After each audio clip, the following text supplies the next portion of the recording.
2014, I think I started the CrossFit stuff. And, you know, I like doing all the barbell work, but I didn't like doing all the running.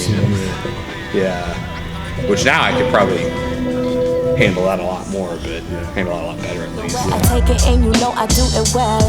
When I come through, better show up respect. I ain't want nothing but that motherfucking check. You can catch me. Where everybody goes wrong on this is they forget that it's a very quad dominant movement.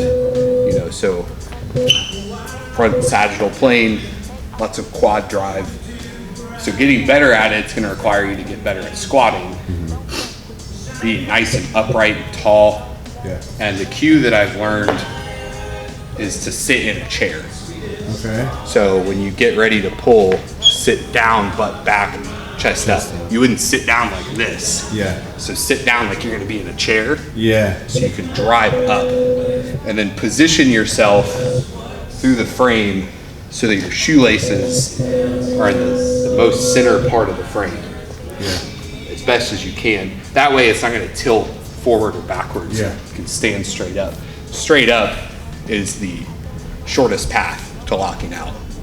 So when it tilts forward and backwards, it's going to rock on you. I line up. I always take my grip. And when I'm ready, I sit back and up right here. So I'm locked in, so I can drive up with my legs, with my quadriceps primarily.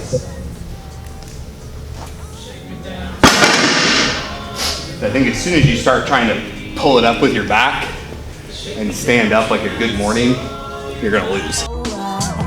I think a frame's a good place to start, and if that's the only piece of equipment you have access to, it's not a bad place to begin, but there are simulators that you can set up to do a car deadlift to train them with just a barbell.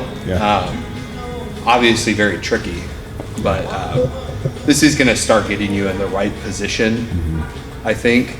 You know, the downside to this versus a car deadlift is a car deadlift's on a hinge. So you can really learn to grind against that hinge, whereas you can't grind. There's nothing really that you're levering against, I guess, for lack of a better term. The real key to this is when you start, don't stop. Like, because a lot of people will get in here and they're like, oh, I'm gonna jerk it right off the ground. And this is not an explosive movement. You know, like any good deadlift is not that jerk. You know, that's how you tear things. But if you just grind with it a little bit, stand there, pull on it, and once it starts to leave the ground, like I don't think I've seen anybody not pick this up or start it where it broke the ground and didn't finish it. So, like, stick with it. That's the biggest tip. Don't try to power clean it either.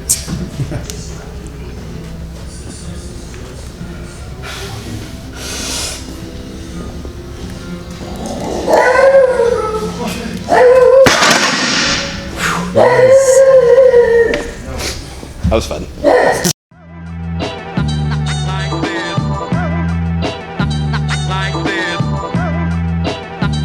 Hey friends, if you enjoyed this episode of Squat Talk, definitely leave a like, comment, tag some friends. Let me know if you have anyone you want to be on it.